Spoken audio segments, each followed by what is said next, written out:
What's up, guys? Rick here with a DFS preview for this week's Genesis Invitational, one of my favorite weeks of the year. I was at this event last year on Thursday. It's phenomenal.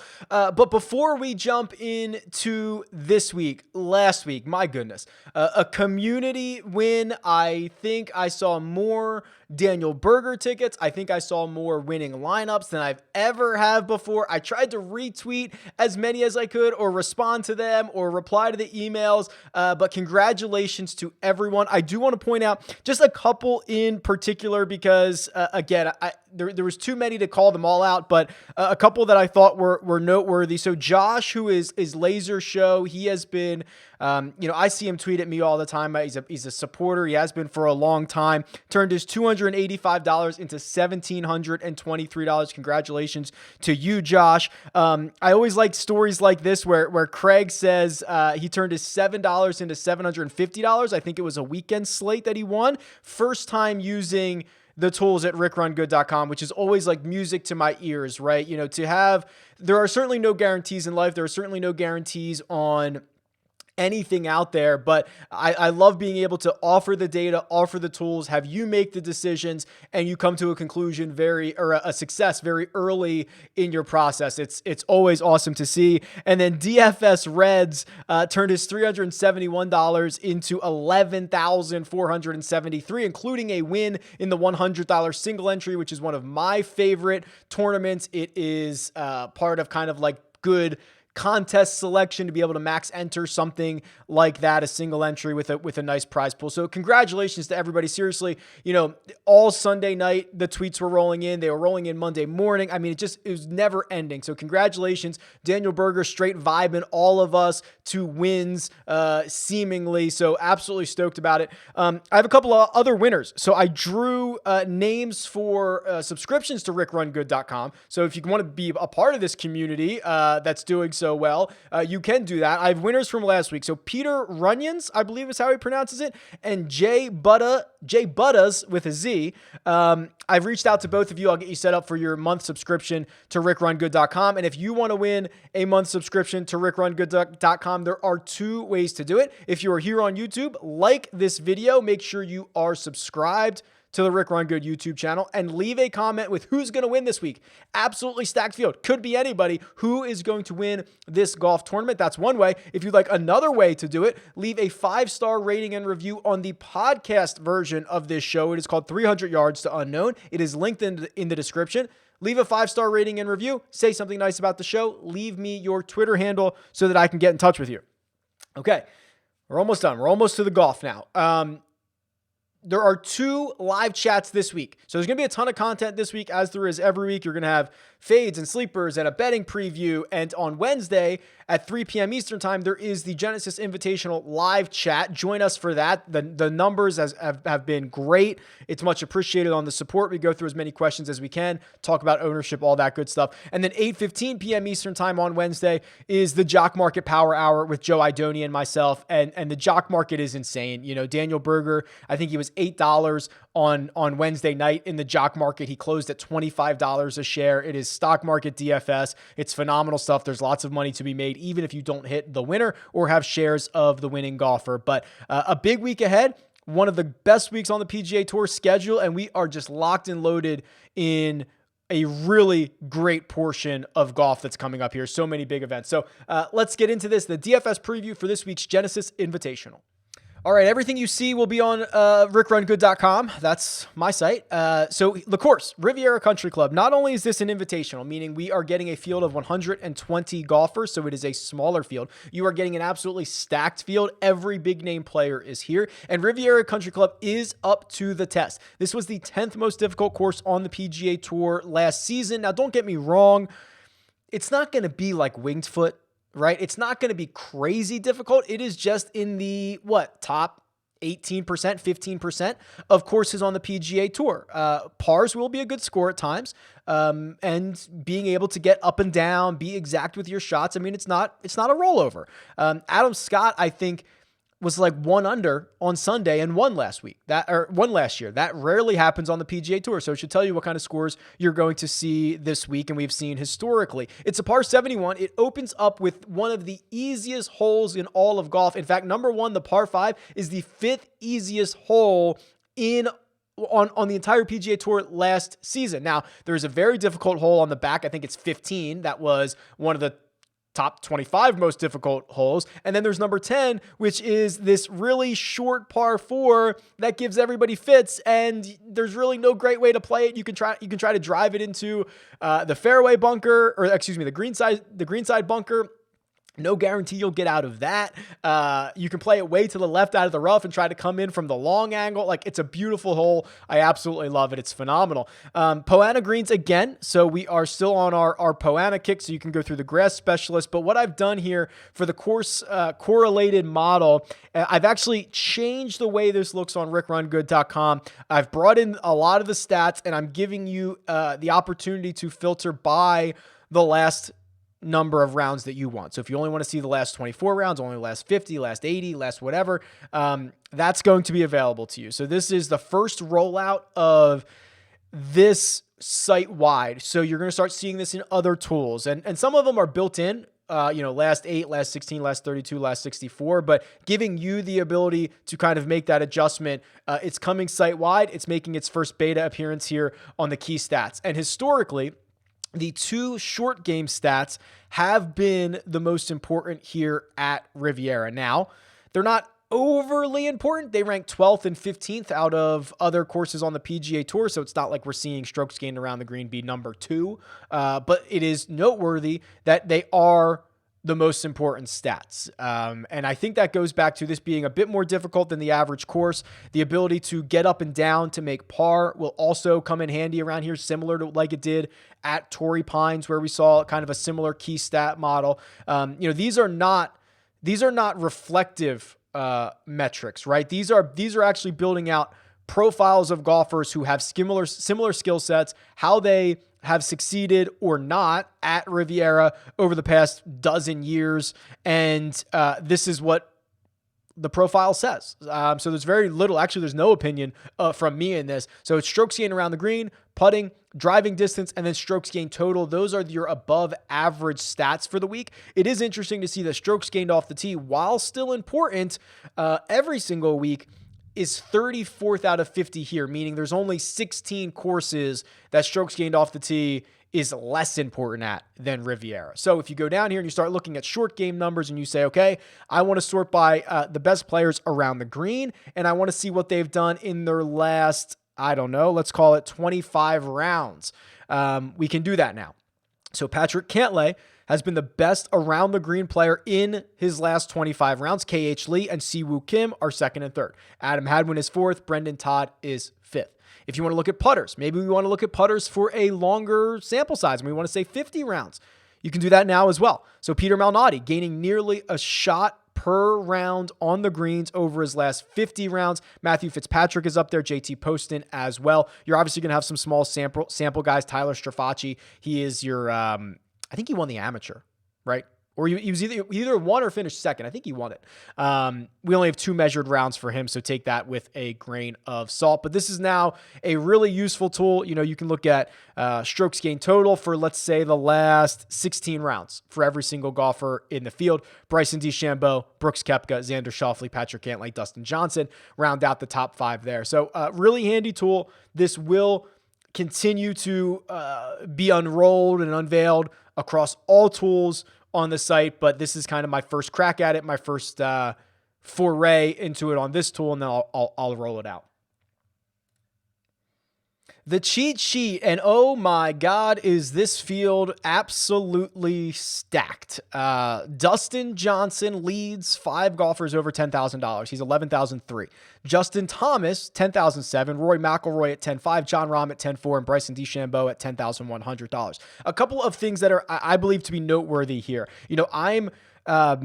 One of my New Year's resolutions was really to play Dustin Johnson more. It's always kind of interesting trying to jam him in. He's almost always the most expensive golfer on the slate. He has been phenomenal. I mean, by any metric, he is the number one player in the world. It's not particularly close. He has had a ton of success at Riviera. He won here in 2017. He's piled up a bunch of top tens as well. And if you look at his price compared to the outright market, so he is 5.5 to 1 at most places in terms of the outright market. Justin Thomas checking in. Let me just confirm this. I want to say he was like 10 to 1. Let me confirm this real quick. Excuse me, I have this mixed up. So it is DJ at 5.5 to 1, Rahm at 12, Rory at 13, JT at 14, Xander at 16. So a couple of things to note about that. What odds makers are saying is Dustin Johnson has, what is that? Twice the likelihood of Jon Rahm is winning this golf tournament. I don't know if that's true or not, but that is not necessarily being reflected in the DraftKings pricing. So we have a lot of things to deal with here. First of all, I don't think it's possible to bet Dustin Johnson at 5.5 to 1. That is a incredibly short number. He has to win this super deep field. How often? A lot. It's probably not going to happen that often, but he is going to win it more than everybody else. But that's not necessarily being reflected in his DraftKings price, where he's only $600 more expensive than Justin Thomas, and he's 11,003, which isn't that what Patrick Cantlay was last week and then DJ withdrawals, right? So now we're getting like 2 straight weeks where it's a pretty reasonable price on the guy who is the most expensive player on the slate. The other things to note, Jon Rahm completely being disrespected here by the DraftKings pricing. So if you just look straight at this, he's 12 to 1.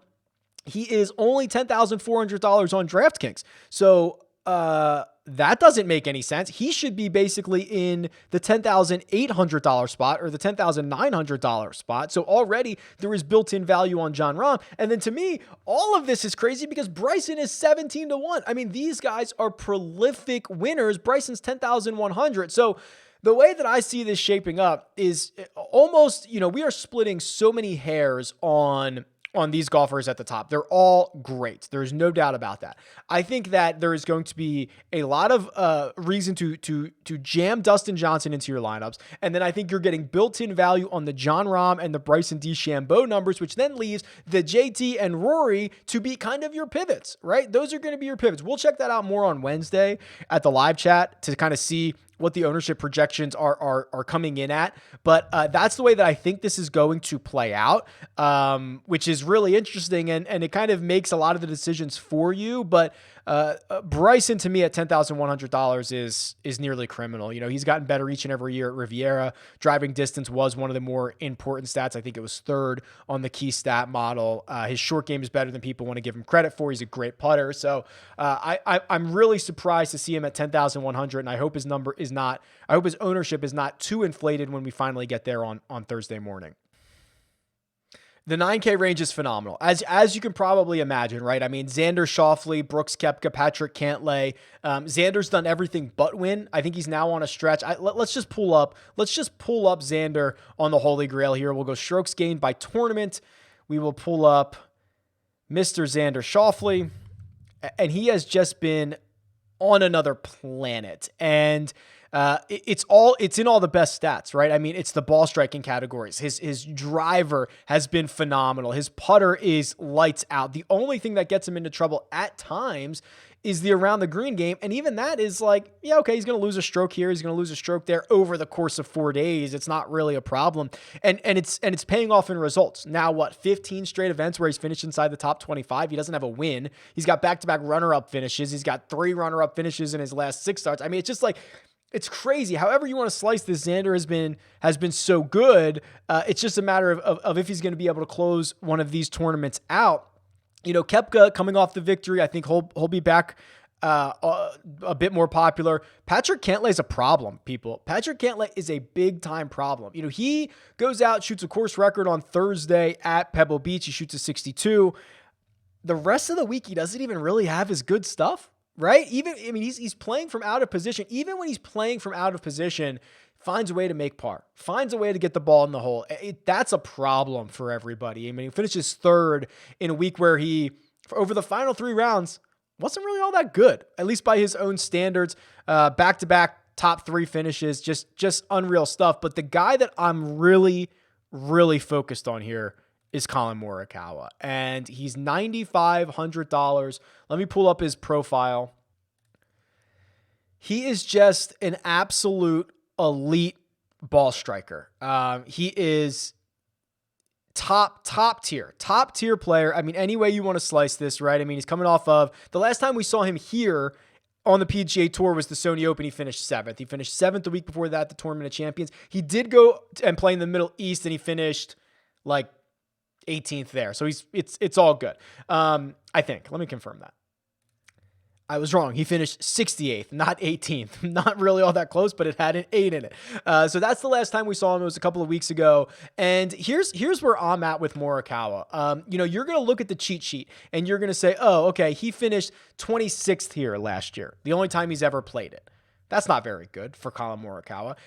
That 2-6, it could not tell the story any less. He goes out on Thursday morning. I followed this group. Out on Thursday morning in 4 over. And remember, the cut streak was still alive. And I'm looking at this going, he's going to miss the cut for the first. This is going to be the first time he misses the cut. He's 4 over par. Grinds it back, makes 2 birdies on his inward 9 to get to 2 over, plays well on Friday, plays well on Saturday. I think he touched the lead on Sunday. If you remember last year, this thing was chaotic on Sunday, right at the time the coverage came on. And Morikawa for a split second either touched the lead or was like second. And 4 putts, number 11, I think. He makes a quad or a triple, I don't know what it was, but it was a 4 or a 5 putt. And I think he makes another bogey after that and he falls to T26. But if there was a good, I don't even know how to describe this. Like 68 of his 72 holes were good enough to win.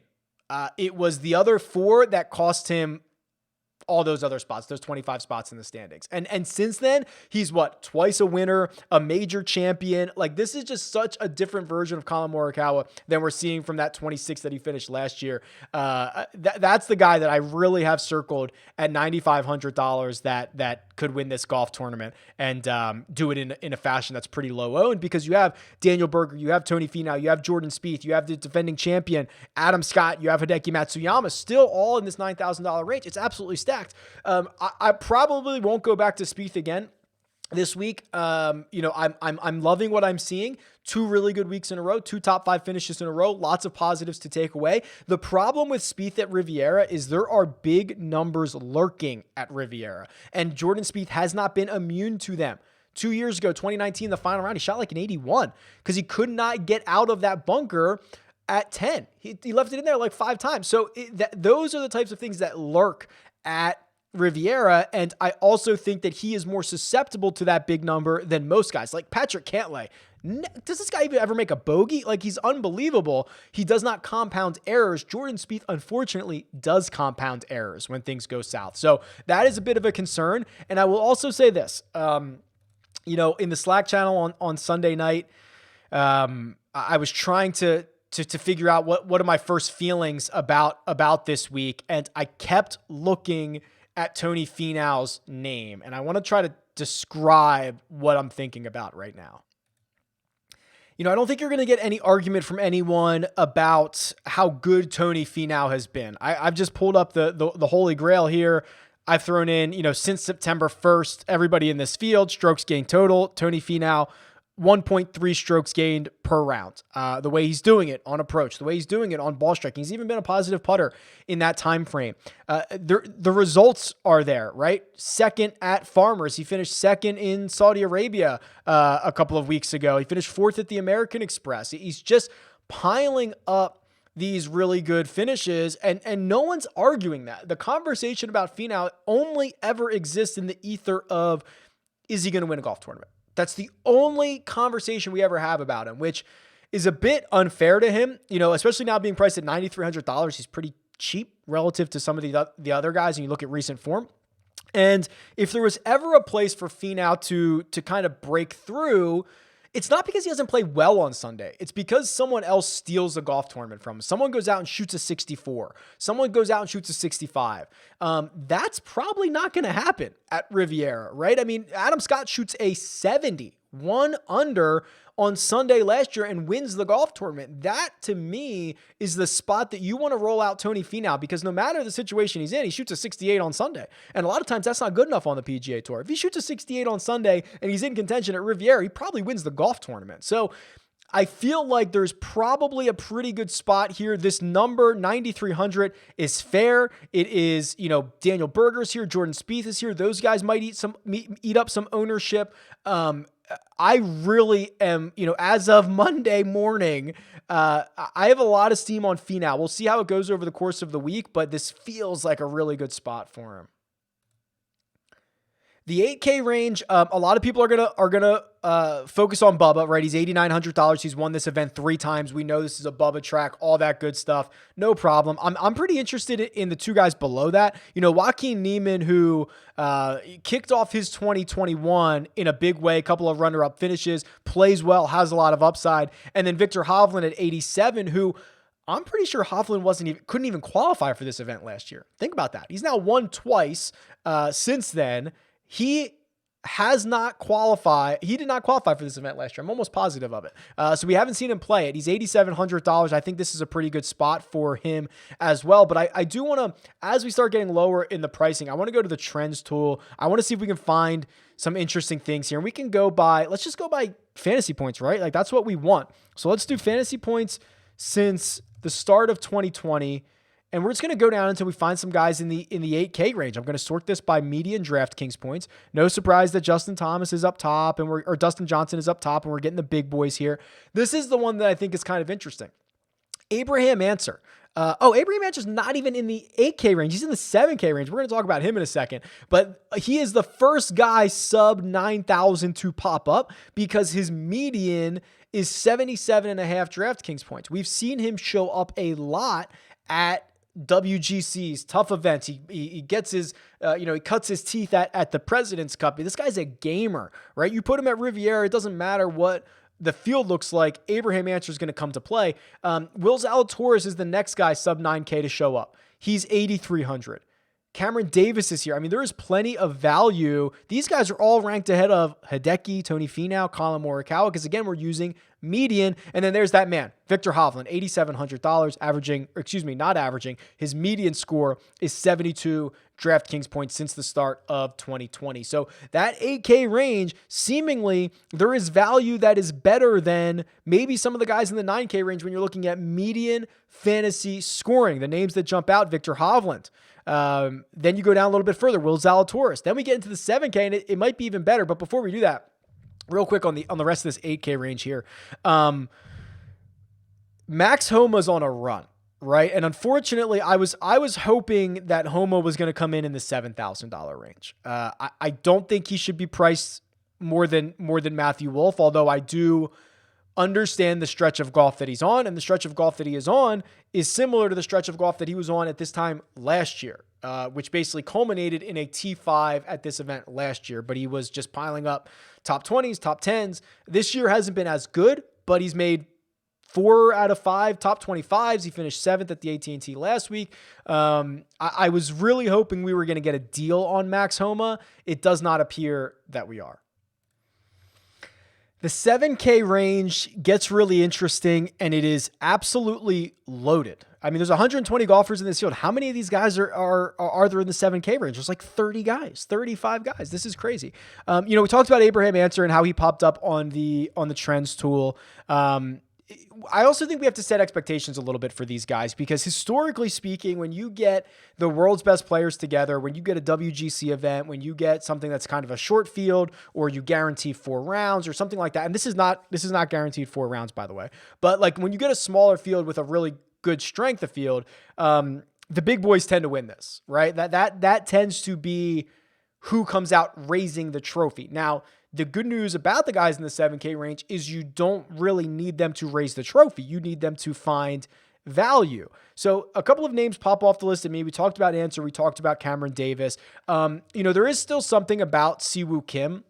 He, on Friday last week, misses the cut kind of in an ugly fashion. He also makes bogey on his final hole to miss the cut by a shot. And what we have seen historically, and even not even historically, like in the last three winners, I believe have all missed the cut the week prior to their win. I mean, missed cuts don't matter for these guys, especially for Siwoo Kim, who is so volatile from week to week. He finished third here 2 years ago. He's missed a bunch of cuts here. It's certainly not a safe play, but I think it is one with pretty significant upside. The one that I'm really worried about, quite honestly, is Kevin Streelman. Streelman comes off of Pebble Beach, where he's had unbelievable success at. He almost steals this thing on Sunday, right? He goes through that really difficult stretch of holes from 8 to 13, where everybody's playing him over par. He plays him 3 under. I mean, the guy's just like, he's going insane. He makes a big number late in his round, and he finishes 13th. But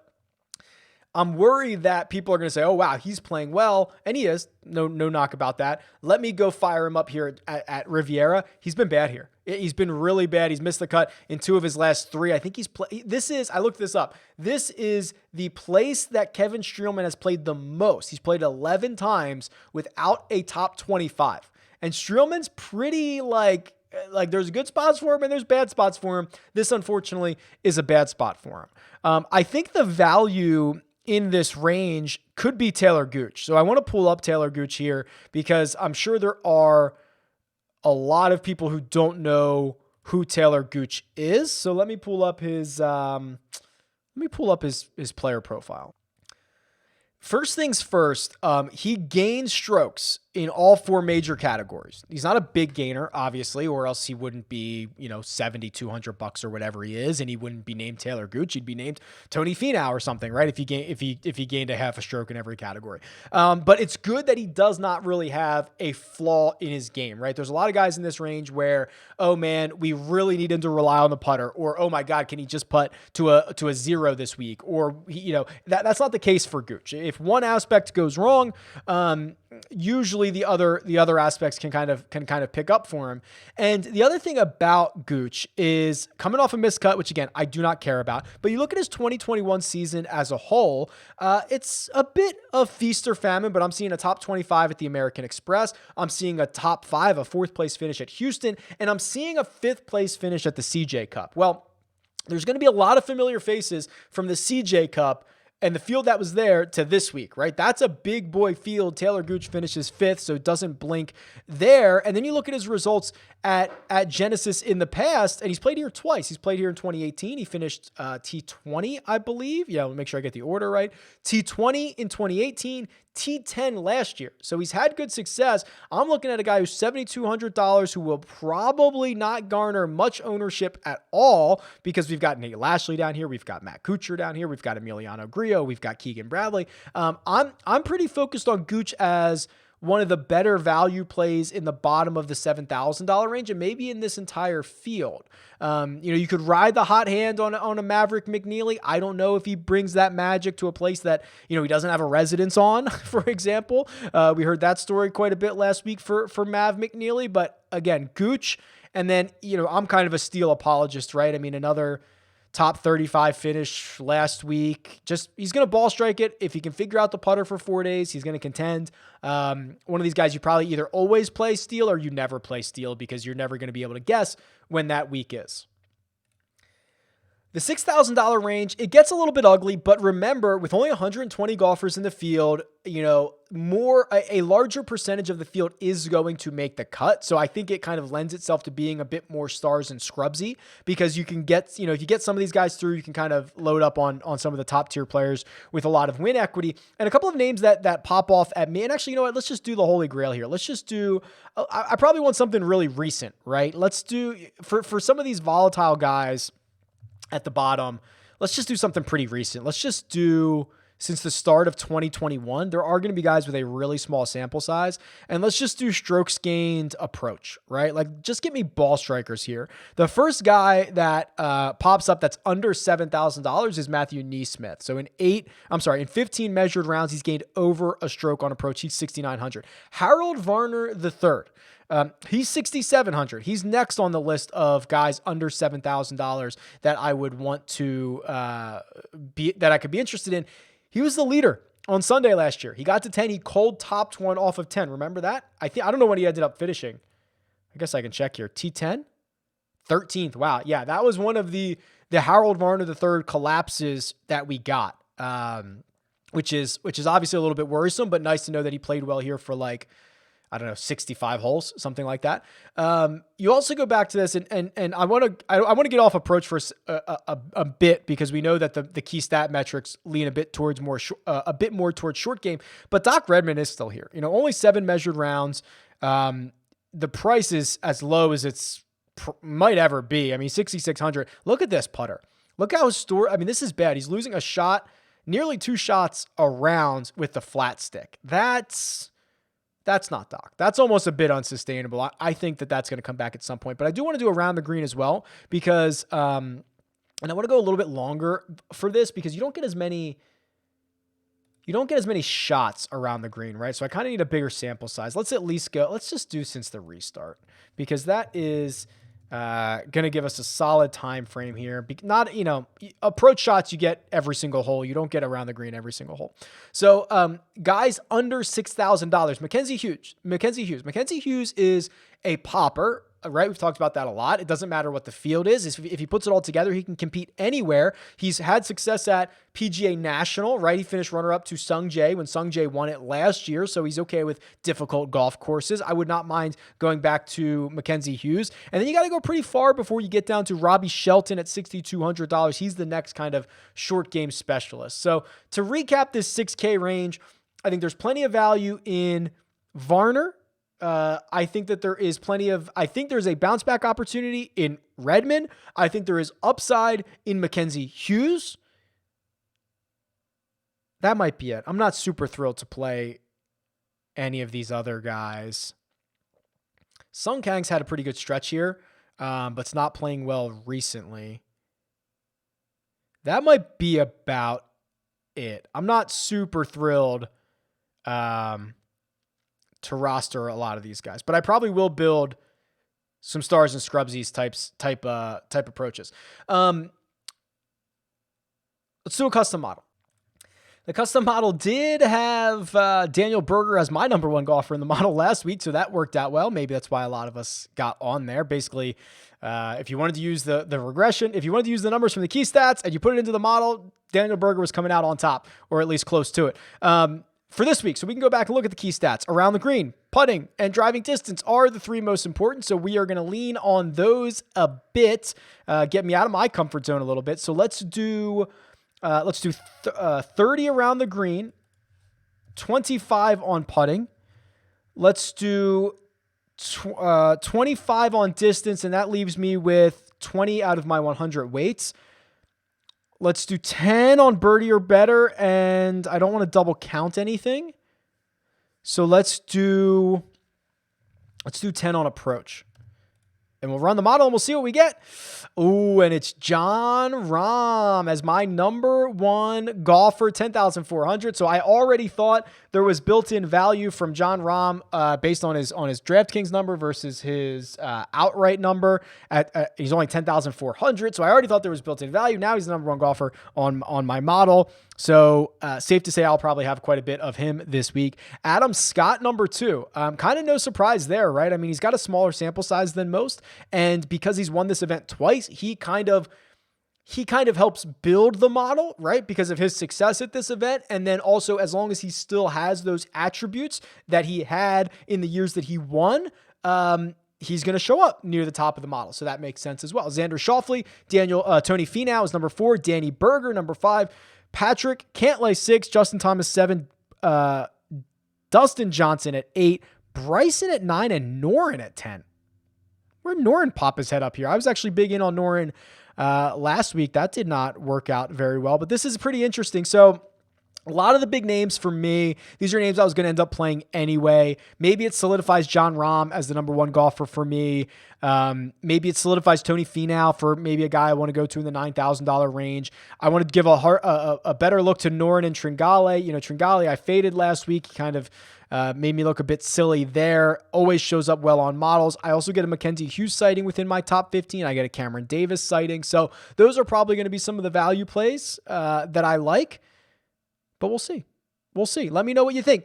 Tweet me at RickRunGood or you can leave a comment below. This is a great event. It's going to be awesome. Stacked field, great course. Enjoy it.